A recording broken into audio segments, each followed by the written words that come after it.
Hello students. इस video में हम करेंगे यूक्लिड ज्योमेट्री की समरी। इससे पहले मैं 3 वीडियो अपलोड कर चुका हूं जिसमें इंट्रोडक्शन भी है, एक्सरसाइज 1 भी है और एक्सरसाइज 2 भी है यूक्लिड ज्योमेट्री की। तो फिलहाल हम कर रहे हैं समरी, जो सब हम पढ़ चुके हैं जस्ट उसका हम एक रिवीजन कर रहे हैं। ठीक है, दो यूक्लिड डिफाइंड, फर्स्ट पॉइंट कर रहे हैं।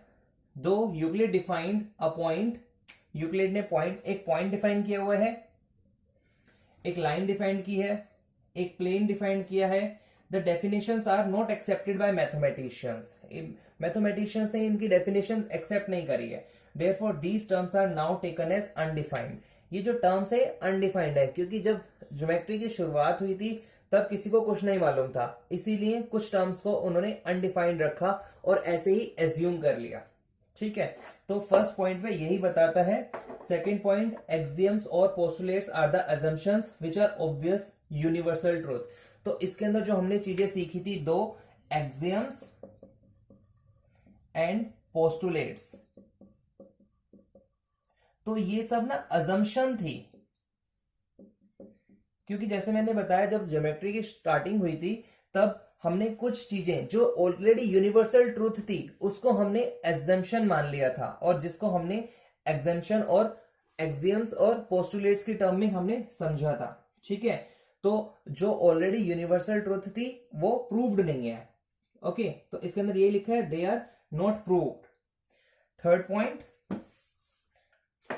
Point, theorems are statements which are proved using definitions, axioms. Previously proved statement are deductive reasoning. Okay, next fourth point, उसमें हम यूक्लिड एक्सियम्स के बारे में समझेंगे। 7 तरीके के एक्सियम्स हैं, 6-7 तरीके के, हम वन बाय वन समझेंगे अच्छे से। Things which are equal, things which are equal to the same thing are equal to one another। अब हम इस बात को समझेंगे, ये क्या कहना चाहता है। Things which are equal to the same thing are equal to one another.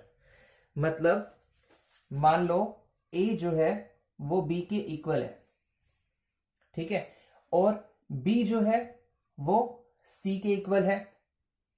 तो हम इन दोनों लाइन से कंक्लूजन निकालेंगे, ए जो है वो सी के भी इक्वल होगा। ठीक है, things which are equal to the same thing are equal to one another. ये भी इक्वल है, ये भी इक्वल है, तो ए और सी भी इक्वल होंगे। ठीक है, next second, if equals are added to equal, if equals are added to equals, the whole are equal, the whole are equal. अब मान लीजिए जैसे मैंने इसमें बताया a इक्वल टू बी है, तो इसमें लिखा है if equals are added to equals. मतलब ये जो इक्वल है दोनों के दोनों, अगर हम इसके अंदर दोनों तरफ हम कुछ ऐड करें और वो भी इक्वल नंबर, मतलब मान लो 4 ऐड करते हैं तो 4 इधर भी 4, ये दोनों इक्वल नंबर ऐड करें तो भी ये दोनों इक्वल होंगे। ठीक है, कब? इफ, जब ए और बी इक्वल है, ए और बी इक्वल है और हमने उसमें एक इक्वल नंबर ऐड किया है तो वो भी दोनों तरफ इक्वल होंगे।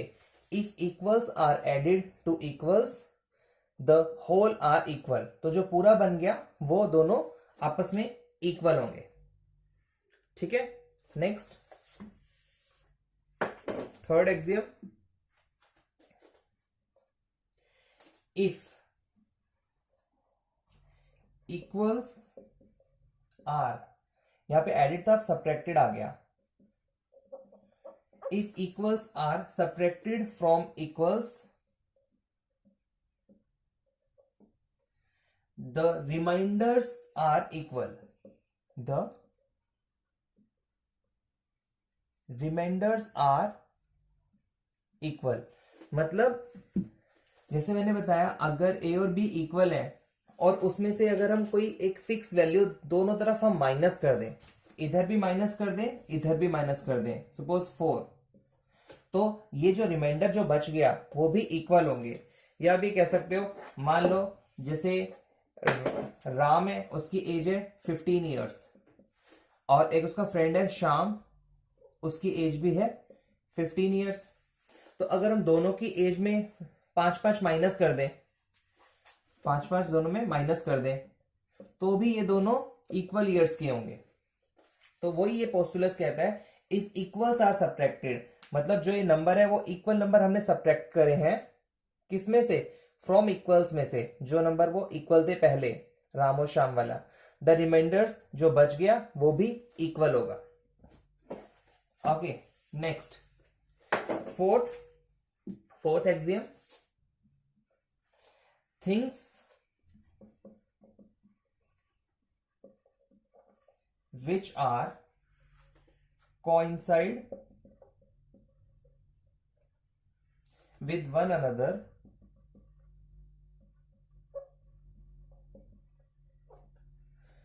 are equal to one another, are equal to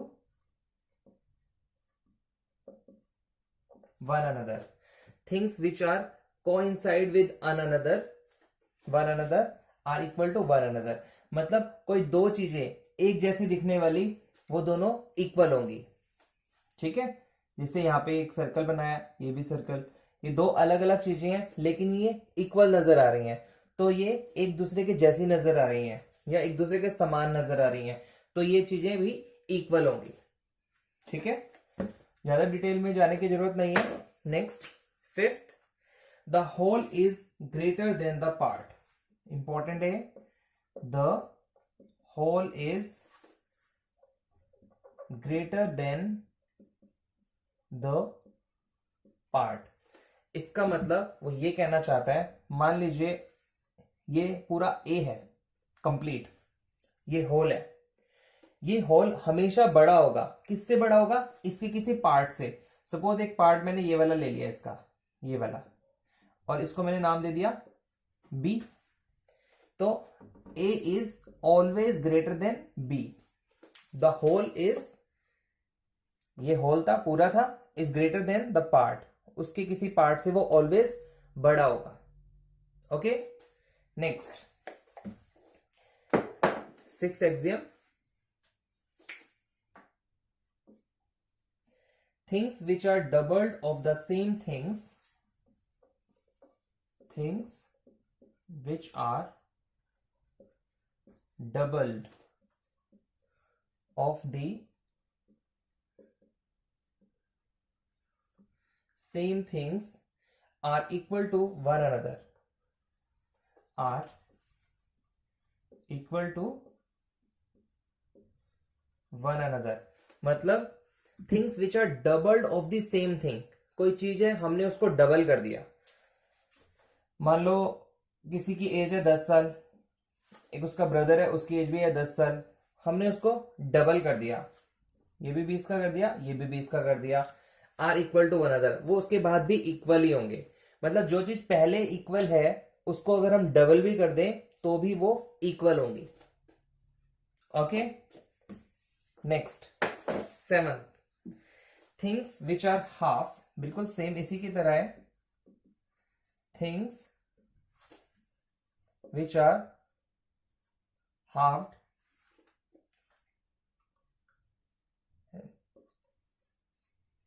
of the same things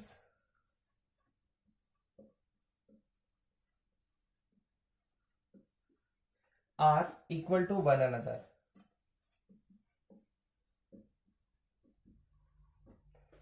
मतलब कोई चीज है, मान लो किसी की एज ही मान लेते हैं, किसी की एज है 20 ईयर्स, 20 ईयर, दो लोग हैं, उनकी दोनों की एज है 20 ईयर्स। ठीक है, दोनों इक्वल है, तो अगर हम दोनों को ही हाफ कर दें, ये भी 10 का हो जाएगा, ये भी 10 का हो जाएगा, तो हाफ करने के बाद भी ये इक्वल ही रहेंगे। ठीक है, तो ये बहुत इंपॉर्टेंट थे आपके समझने एक्सियम्स। अब हम समझेंगे पोस्टुलस को। ओके, जो यूक्लिड के 5 पोस्टुलेट्स हैं उनको समझेंगे।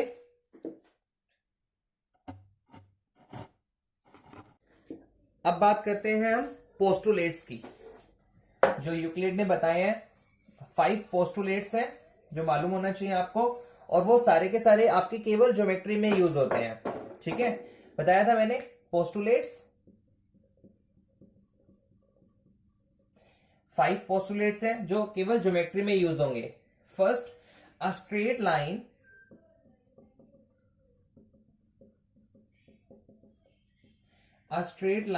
may be drawn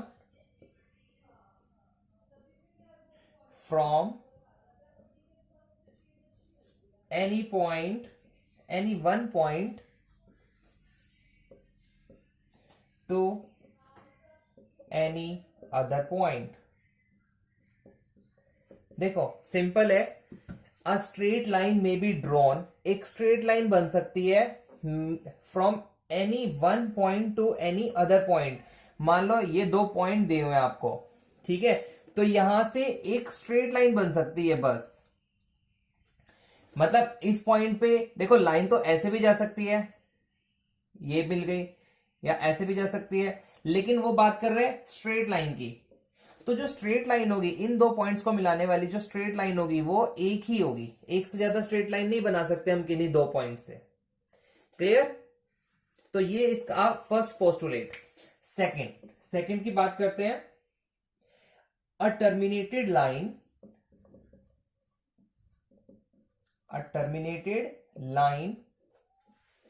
can be produced indefinitely।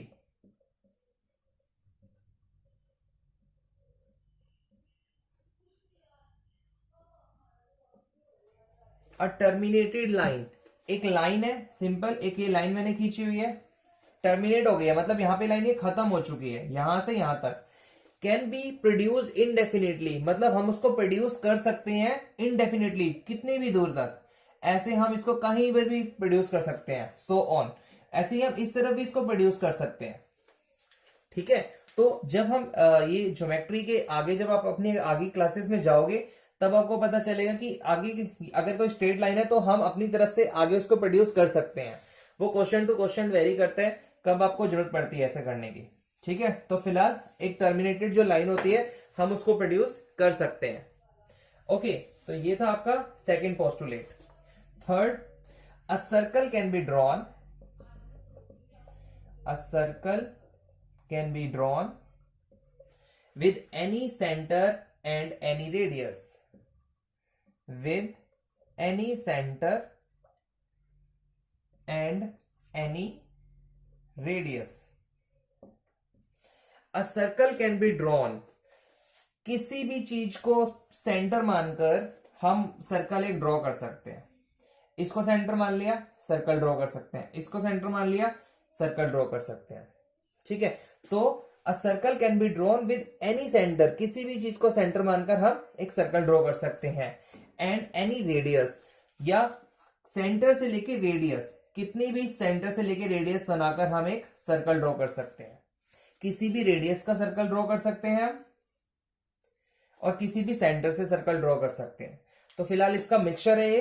A circle can be drawn with any centre and any radius, कोई भी सेंटर और कोई भी एक रेडियस, ये होती है रेडियस। तो इसको हम यहां से एक सर्कल ड्रॉ कर सकते हैं। क्लियर? तो ये फोर्थ पोस्टुलेट में बताया गया आपसे, थर्ड पोस्टुलेट है। नेक्स्ट फोर्थ भी सिंपल है। All right angles are equal to one another, all right angles are equal to one another। तो ये भी सिंपल है, जितने भी राइट एंगल होते हैं, राइट एंगल का मतलब क्या है बेसिकली, ये राइट एंगल है 90 डिग्री, ये भी राइट एंगल है 90 डिग्री, ये भी राइट एंगल है, वो भी 90 डिग्री होगा। तो जो भी जितने भी राइट एंगल होते हैं, या मैं एक सिंपल सी बताऊं, 2 लाइन पैरेलल है और एक बिल्कुल हमने स्ट्रेट लाइन खींची है, तो ये राइट एंगल है, ये भी राइट एंगल है, ये भी राइट एंगल है, काफी सारे राइट एंगल इसमें बन रहे हैं, तो वो सारे के सारे राइट एंगल इक्वल होंगे, मतलब 90 डिग्री के होंगे। अब पता ही चल रहा है राइट एंगल बोल रहा है तो वो 90 डिग्री का ही होता है। ठीक है, तो फोर्थ पोस्टुलेट्स में यही बताया गया है। फिफ्थ पोस्टुलेट थोड़ा सा बड़ा है। If a straight line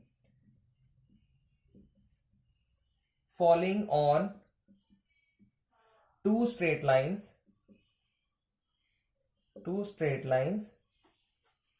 makes the interior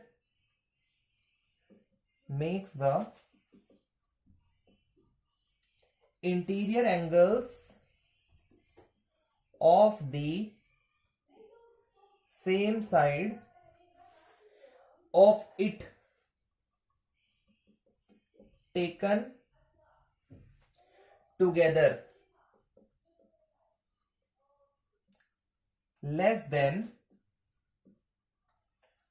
two right angles, then two straight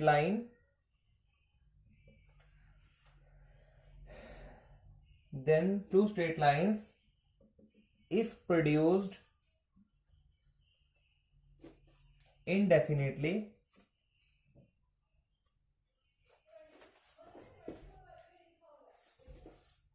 meet on that side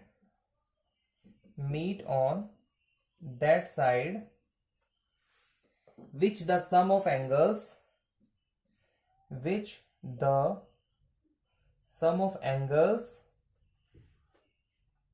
is less than two right angles,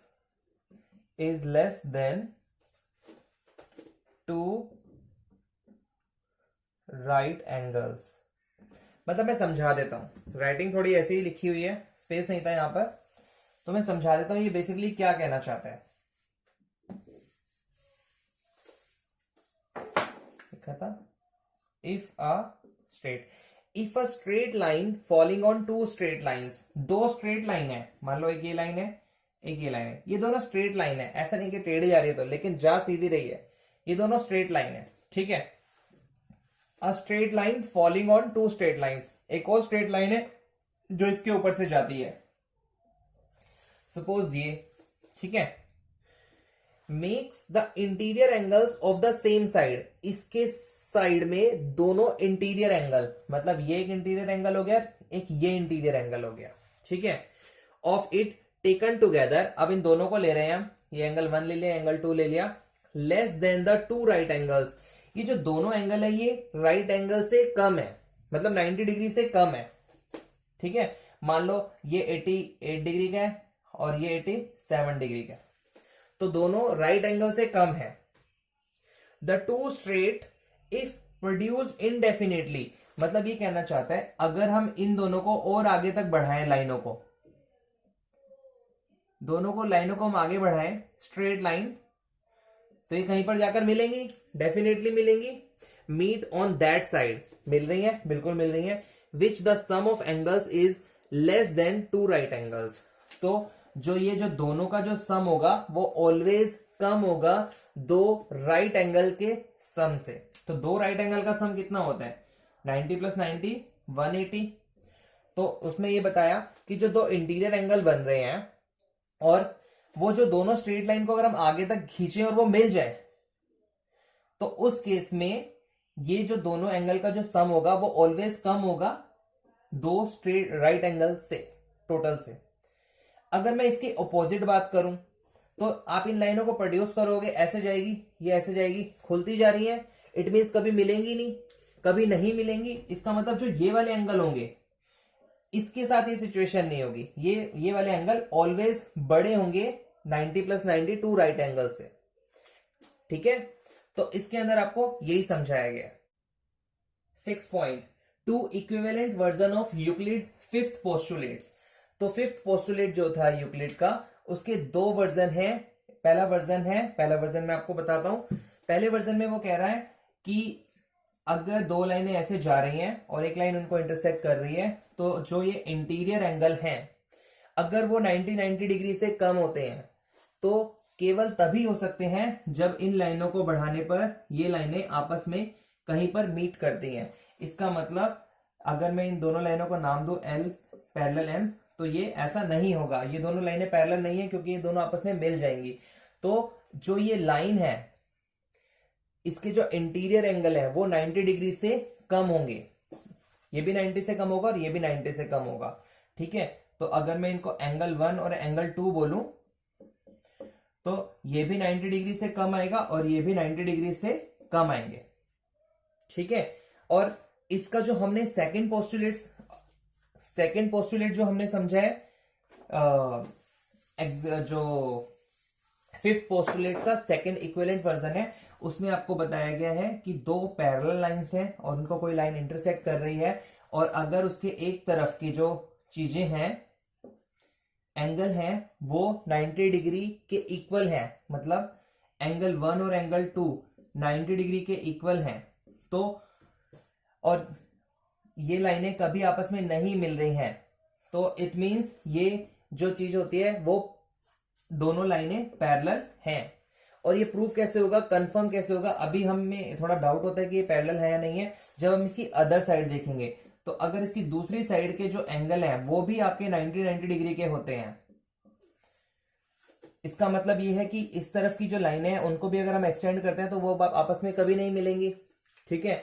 तो जब ये दोनों तरफ की प्रूव हो जाती हैं तो उस टाइम हम कह सकते हैं कि ये दोनों लाइनें पैरेलल हैं, L पैरेलल टू M, दोनों लाइनें पैरेलल हैं।